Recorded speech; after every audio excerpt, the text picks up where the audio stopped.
Tim, thanks for joining us. We have our next edition for 10 Presidents in 10 Minutes. And today we have with us Tim Obitts, who is president of NATA and has been working overtime for the last 3-4 months with everything going on with COVID, but was already working 80 hours a week before that. And I know that because Tim and I worked together. I had the good fortune to be the chair of NATA a couple of years back and participated for, heck, I think 8 years on the board, which was really a great experience. I think we did a lot of good stuff, but Tim was at the helm for pretty much the whole time. So Tim, thank you for joining us for our session here.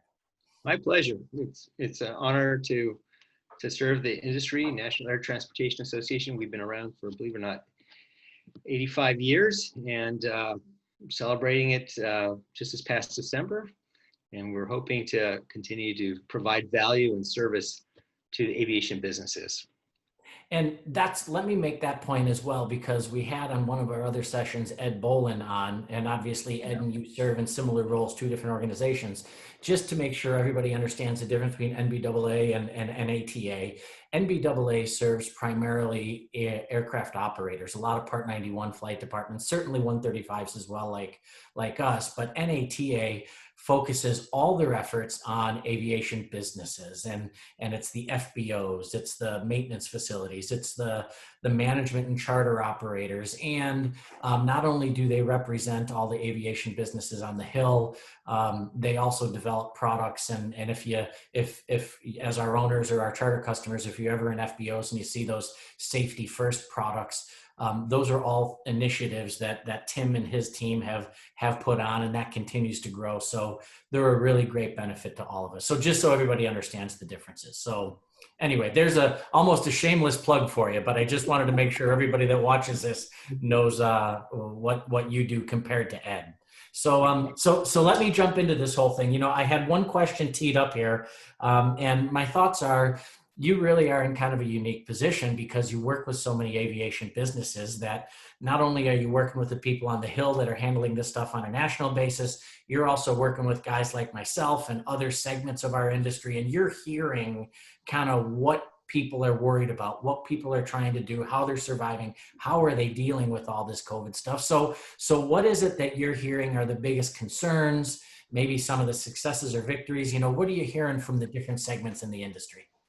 Yeah, sure. Well, obviously, our industry is highly regulated, and safety is paramount. It's the most important thing about our industry, the aviation business, is to operate safely, in a clean manner, and in a secure manner. And so we spend a lot of time with TSA, FAA, Customs and Border Patrol, and others. And a big concern that we're hearing is our ability for the FAA to move quickly. And we've been working very hard with the FAA to get a whole series of NATA exemptions that help the industry as a whole.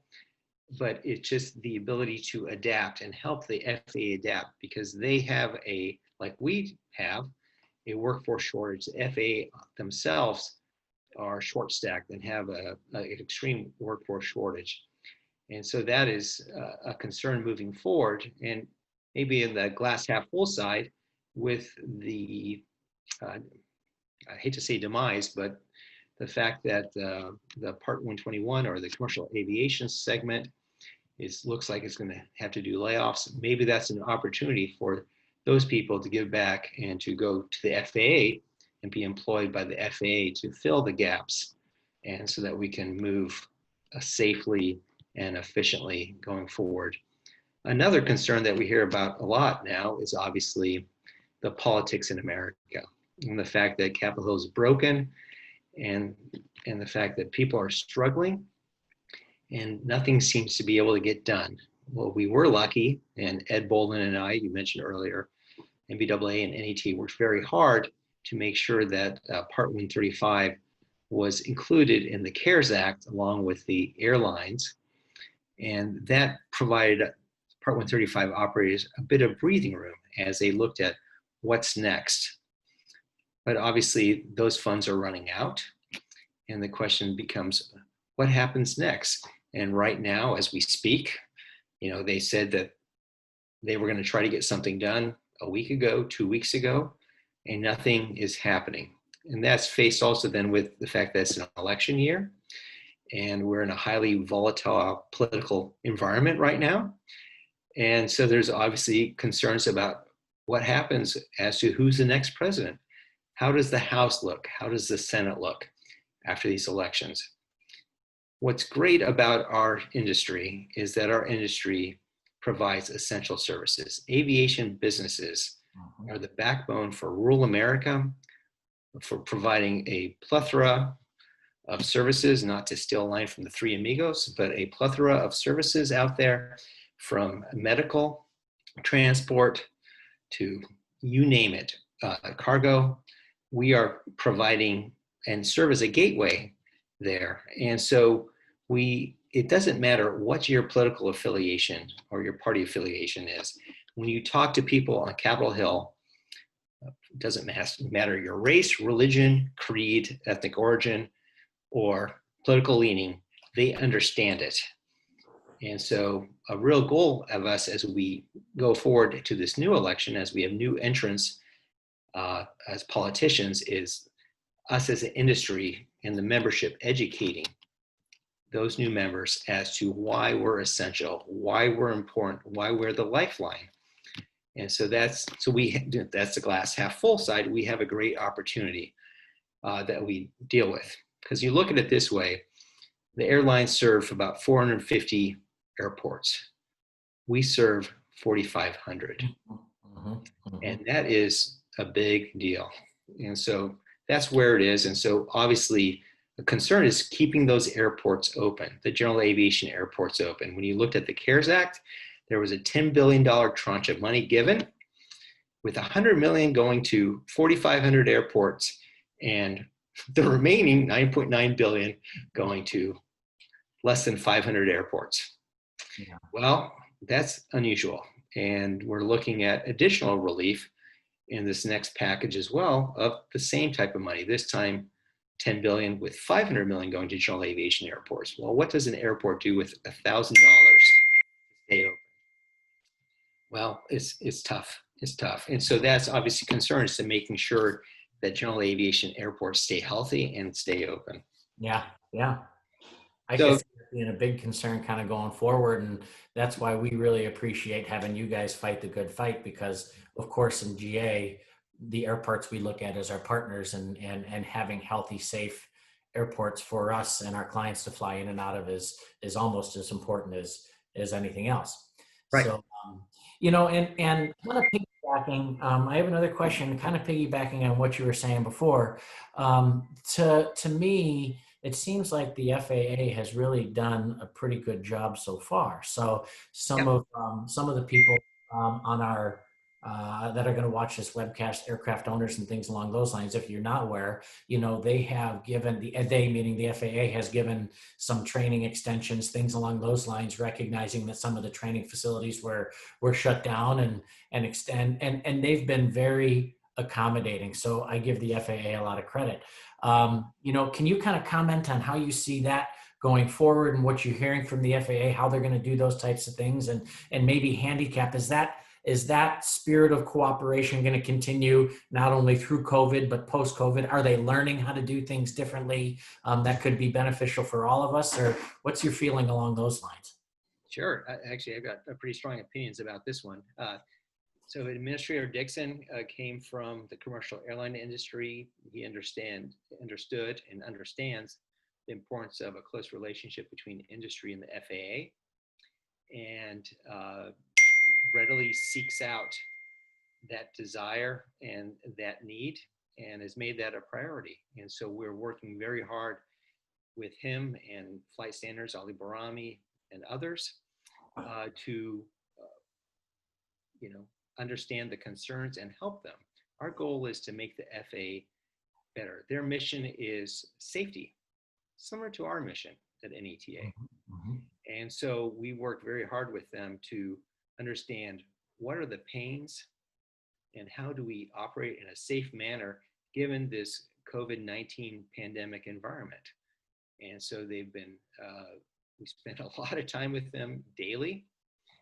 working with them, coming alongside them, trying to make the FAA better so that it helps our members be safer and more secure. So that's it. And so there's that mindset. So this is a wonderful opportunity as we look toward the future, because we've all been forced to come together in a very unique way. And I strongly believe, because I'm a half glass full type of guy, that this has been a great opportunity, and it will continue as we come out of pandemic, God willing. So continue with that if you would. You know, you talk about opportunities and everybody sees the challenges again, right? You only need to turn on the television and watch the evening news and you hear about the airlines and what might wind up happening and things along those lines. Well, you certainly, wasn't it Winston Churchill that says, don't ever waste a good crisis? Yeah. So kind of along those lines, what do you see as the opportunity, particularly for our industry? You know, maybe again, knowing that some of the people that are going to watch this own their own airplanes, things along those lines. What opportunities do you really see coming out of dealing with COVID and coming out of COVID that companies like us and you know, members of the industry might be able to look forward to? Yeah, so if you look at the history of aviation and look at all the crises that have occurred over the years, our segment of the industry has always been the last to recover.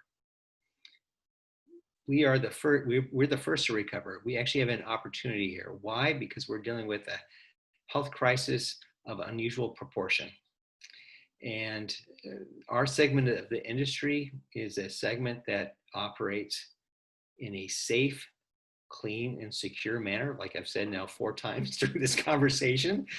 And there's now become a realization that it's not that difficult to charter an aircraft. It's not that difficult to own an aircraft and have it be managed by somebody else for you. There's becoming a realization. There's articles in Bloomberg, Wall Street Journal, Politico, Axios, elsewhere, about the fact that we are in essence a safe, clean, and secure and easily accessible area to do business and to travel.